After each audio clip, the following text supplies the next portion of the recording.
Allahumma a'inni, ya Allah tolonglah aku, ala zikrika, untuk sentiasa mengingatimu, wa syukrika, untuk sentiasa berterima kasih kepadamu, wa husni ibadatik, bantulah aku ya Allah untuk memperelokkan ibadahku kepadamu.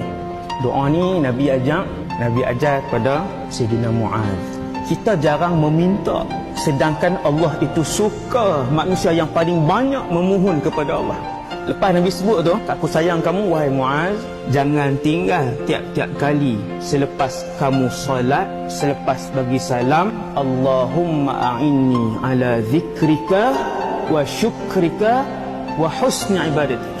Ibu ayah sekalian, manusia bila dia jadi orang yang paling mengingati Allah, orang yang paling berterima kasih kepada nikmat yang tak boleh dikira daripada Allah, dan orang yang paling baik ibadahnya, maka dia adalah manusia yang paling baik di sisi Allah SWT.